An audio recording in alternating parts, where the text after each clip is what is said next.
پیارے بچوں، مرحبا کڈز کارٹون اسٹوریز میں خوش آمدید۔ آج کی کہانی سٹارٹ کرتے ہیں۔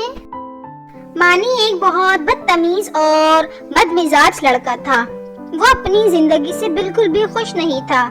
ہر وقت بیزار رہتا، ہمیشہ خود کا دوسروں سے مقابلہ کرتا اور کہتا کاش میں ان کی طرح زندگی گزارتا۔ مانی کو پڑھائی کا بالکل شوق نہیں تھا۔ اس کی ماں اسے اکثر سمجھاتی کہ ہر حال میں اللہ کا شکر ادا کرتے رہنا چاہیے، مگر وہ ہمیشہ ناشکری کرتا۔ ایک دن وہ گھر سے نکلا اور چلتے چلتے ایک گارڈن میں پہنچا۔ وہاں جا کر ایک درخت کے سہارے بیٹھ گیا۔ ابھی اسے بیٹھے کچھ دیر ہی ہوئی تھی کہ اچانک اس کی نظر چمکتے ہوئے جوتوں پر پڑی، جو دور سے ہی بہت زیادہ چمک رہے تھے۔ مانی کو حیرانی ہوئی۔ وہ قریب جا کر دیکھنے لگا۔ انتہائی خوبصورت رنگین جوتے دیکھ کر وہ خوش ہو گیا اور خوشی سے جوتا اٹھا کر اسے پہننے لگا۔ دونوں جوتے پہن کر وہ خوشی سے چلنے لگا۔ اس کی نظر ایک دودھ بیچنے والے پہ پڑی۔ وہ دل ہی دل میں کہنے لگا کاش میری زندگی اس کی جیسی ہوتی، مزے سے سارا دن سائیکل چلاتا رہتا۔ یہ سوچنا ہی تھا کہ اچانک منظر بدلا اور اس نے خود کو دودھ بیچنے والے کے روپ میں پایا۔ وہ سب کو دودھ بیچنے نکلا، مگر یہ کیا، سارا دن سائیکل چلا چلا کر وہ بہت تھک گیا۔ اس کی ٹانگیں حد سے زیادہ درد کرنے لگی۔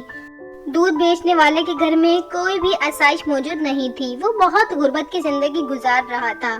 اس نے سوچا کاش میں ایک لکڑہارا ہوتا، سارا دن مدد سے جنگل میں لکڑی کاٹتا اور آرام کرتا۔ یہ سوچنا تھا کہ اس کی آنکھوں سے سارا منظر اوجھل ہو گیا۔ اس نے خود کو جنگل میں پایا، جہاں وہ لکڑہارے کے روپ میں کھڑا تھا۔ اس کے سامنے کلہاڑی رکھی تھی، جسے اٹھا کر وہ لکڑی کاٹنے لگا۔ لکڑی کاٹتے کاٹتے وہ بہت تھک گیا اور بھوک کی وجہ سے نڈھال ہو گیا۔ اس نے سوچا یہ کیسی زندگی ہے، یہ تو بالکل اچھی نہیں ہے۔ کاش میں ایک موچی کی زندگی گزارتا، مزے سے ایک جگہ بیٹھے بیٹھے آرام سے پیسے کماتا۔ یہ سوچنا تھا کہ ایک بار پھر اس نے خود کو موچی کے روپ میں پایا، جہاں وہ بیٹھ کر ٹوٹی ہوئی چپلوں کی مرمت کرنے لگا۔ مرمت کرتے ہوئے اچانک اس کے ہاتھ میں سوئی چبھی اور وہ درد سے کرہانے لگا۔ اس نے دکھ سے سوچا ان سب سے اچھی تو میری زندگی ہے، مجھے تو ایسا کچھ کام کرنا ہی نہیں پڑتا۔ یہ سوچنا ہی تھا کہ اچانک منظر بدلا۔ اس نے خود کو اسی گارڈن کے درخت کے سہارے پایا۔ اس نے خدا کا شکر ادا کیا اور خوشی خوشی گھر کو روانہ ہوا۔ اسے اپنی ماں کی بات شدت سے یاد آئی کہ ہمیں ہر حال میں خدا کا شکر ادا کرتے رہنا چاہیے۔ اب وہ ایک بہت اچھا بچہ بنا اور دل لگا کے پڑھائی کرنے لگا۔ جی تو پیارے بچوں، اسی طرح کی مزے مزے کی کہانی سننے کے لیے ویڈیو کو لائک اور چینل کو سبسکرائب کریں۔